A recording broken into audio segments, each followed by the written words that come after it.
everyone, Marcus here. Just wanted to make a quick little video since there's been quite a bit of news happening in the VR realm, I guess. Nothing too big, I'd say, mostly just a few little quick updates that I figured you might want to have a look into.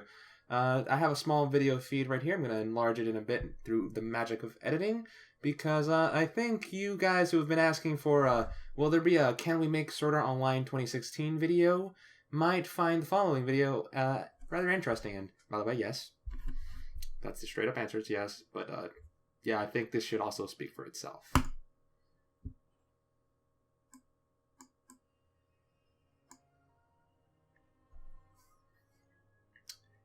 Yeah, apparently there's going to be a Sword Art Online game or something being made in conjunction with IBM. For those of you who aren't familiar with IBM, they are a large computing corporation. They've been around since, well before I was born, and basically since the inception of computers. So yeah, they've been a pretty big force in the computer development, and by the looks of it, they intend to get into virtual reality using Sword Art Online in some capacity. I'm not too sure how. I mean, they make a few references here to SoftLayer, which appears to be some kind of cloud computing platform they've got going, and as well as their AI technology using Watson, most likely. But yeah, at the very least, it seems that they're somewhat interested in the topic, and truth be told, when I first saw this, I almost kind of felt like it looked a little fake, actually, just because it doesn't really use all that many original assets. I mean, they even use a DK2 somewhere here in the video. Let me see if I can find the exact spot. Yeah, there we go. They were showing off the virtual reality tool, and they show off a DK2, which, gonna be honest here, guys, it's awesome, and I love my development kit, but this is not a consumer product, and I would never hope it to be one. In this respect, at the very least, anyone who expects to grab a DK2 and get Sword Art Online straight away is probably going to be highly disappointed.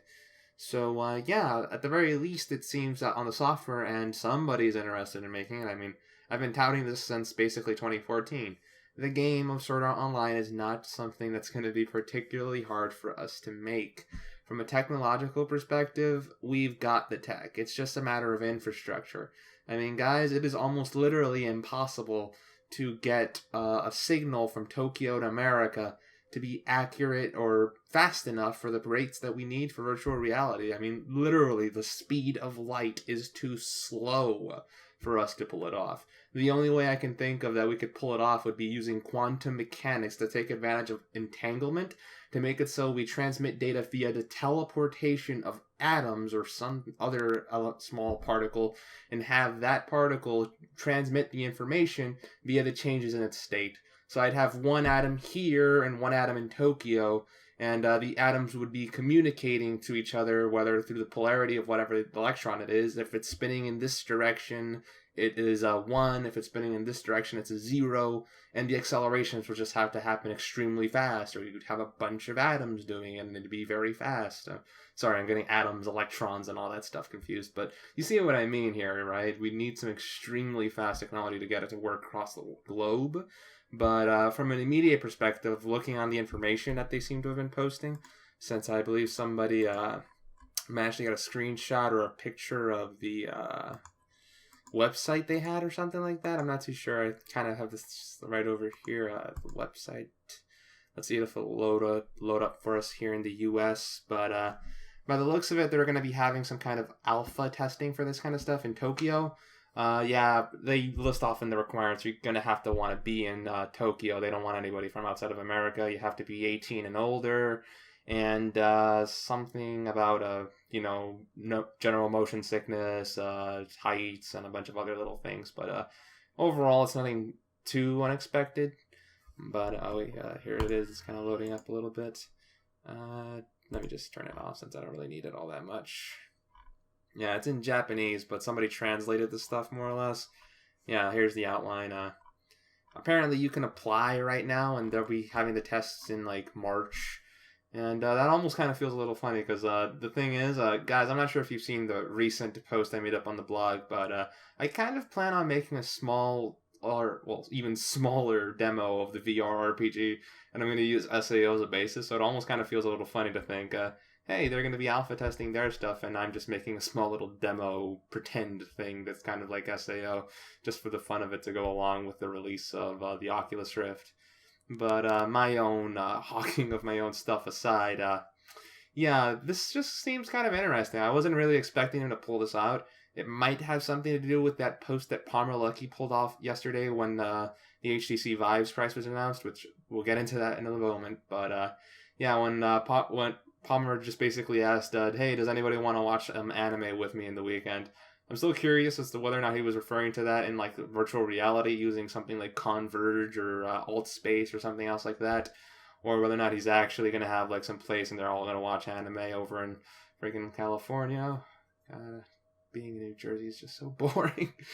I'm so sorry to my fellow people from New Jersey, but yeah, it seems that there's going to be some pretty interesting stuff going on in that respect. I'll look into it a little bit more because, guys, I'm seriously just like an hour after coming home from work. I just took a shower. I have 2 slices of pizza awaiting consumption right now that I'm holding off on because I kind of want to record this real quick for you guys. But yeah, it just seems pretty nice that somebody's putting some effort into Sword Art Online for you guys who don't really want to wait. And I suppose we'll see how this works out in the near future.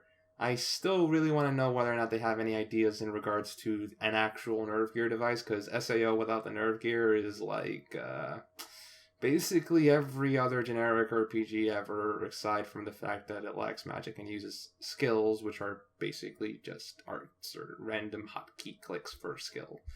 But yeah, let's just see where this goes. And the other big news was yesterday's announcement of the HTC Vive's price. $799 US, everybody. Going once, going twice, and I'm keeping my Rift pre-order, thank you. Yeah, guys, I was having a look at the kind of responses people have been having to it, and the funny thing is, just scrolling through some of this stuff, I haven't really seen how it's been lately, but my initial impression of some of people's thoughts on it seems to be relatively positive, actually. A lot of people here on the Oculus community, at the very least, seem to be pretty open to the idea of paying $799 US for what the HTC Vive is offering. I kind of wonder whether or not part of that is because Oculus so majorly failed last month with regards to their own pricing and the way they marketed that, since unlike Oculus, who accidentally, I guess through Palmer's own error, said that statement a few months before the Rift's final price, where they supposed to be in the ballpark of $350. Yeah, you don't go from ballpark of $350 to $600 without expecting some people to roll their eyes or get a little angry. And by comparison, HTC has basically been saying, yeah, this is going to be pretty expensive, just wait for it. And yeah, looking at the actual package and what you're getting for it, it seems relatively in line with what one would expect from the product. I mean, it's basically the price of a Rift with the touch controllers. I mean, we don't know the exact details on how much the Oculus touch controllers are going to cost, but I'm willing to bet they're not going to be anything less than $150. So $650 or $750 to $800, depending on how much the touch controllers cost, would put the package of getting an Oculus Rift and the touch controllers more or less in line with what the HTC Vive is offering, since the HTC Vive is the headset along with its 2 controllers, which the Oculus Rift will not be shipping with.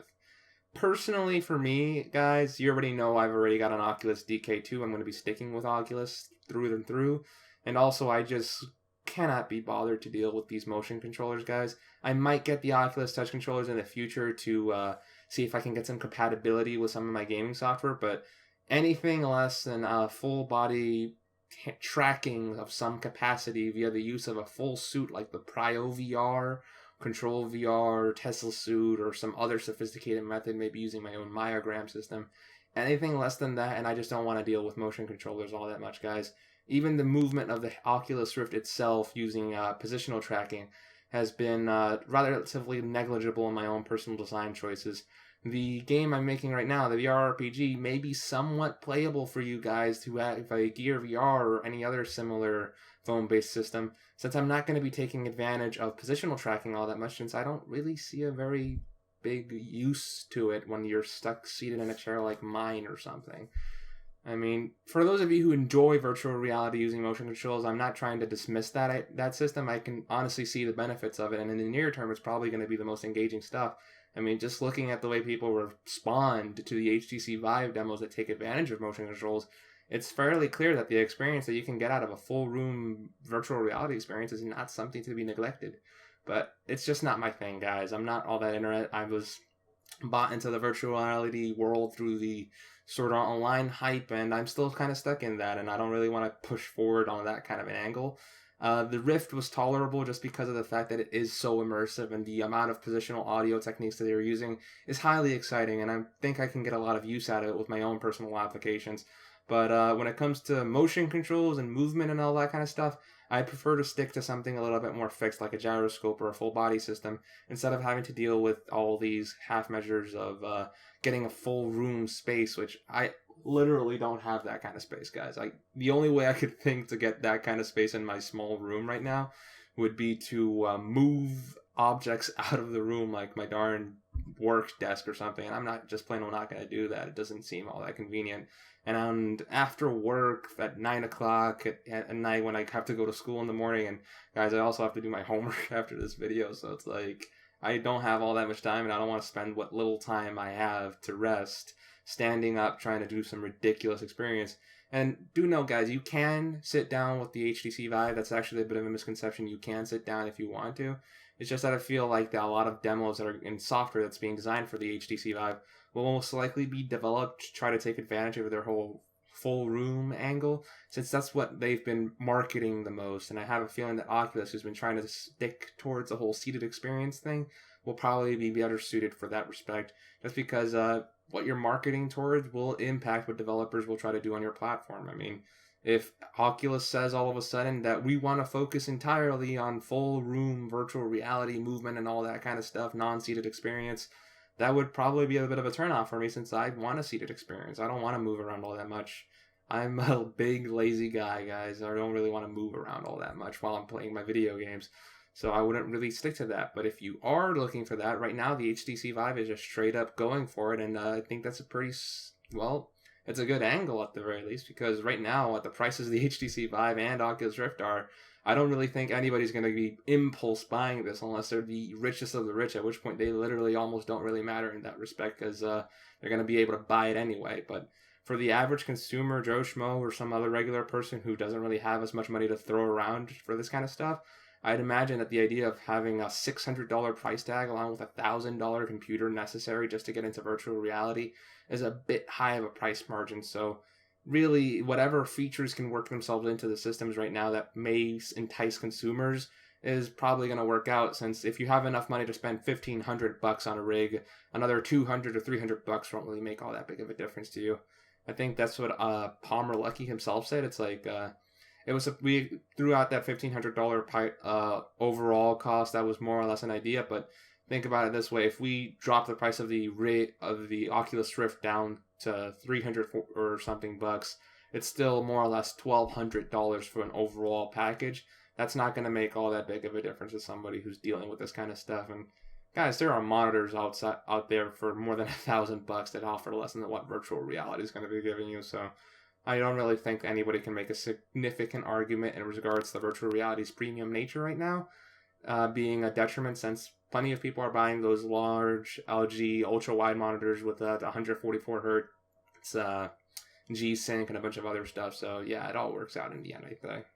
I'd say. Well, yeah, guys, that's more or less my thoughts on the matter. I'm going to reiterate on that little bit I said in the middle.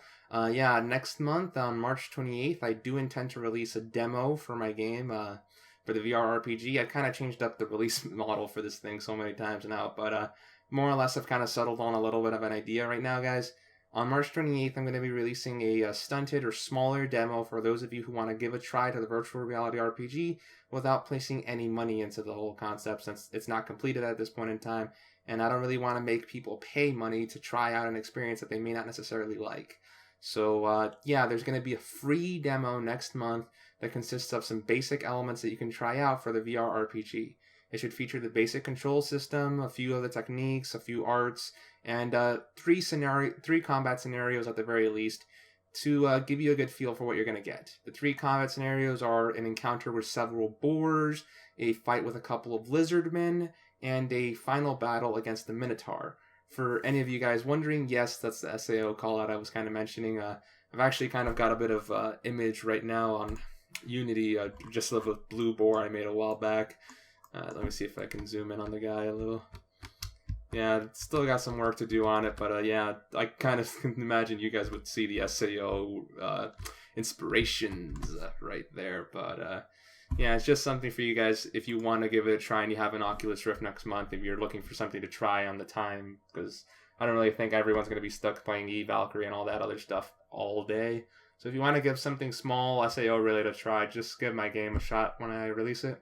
I'll be sure to post you guys a link whenever I do manage to get that up and running. Since right now, guys, my time is just being eaten up.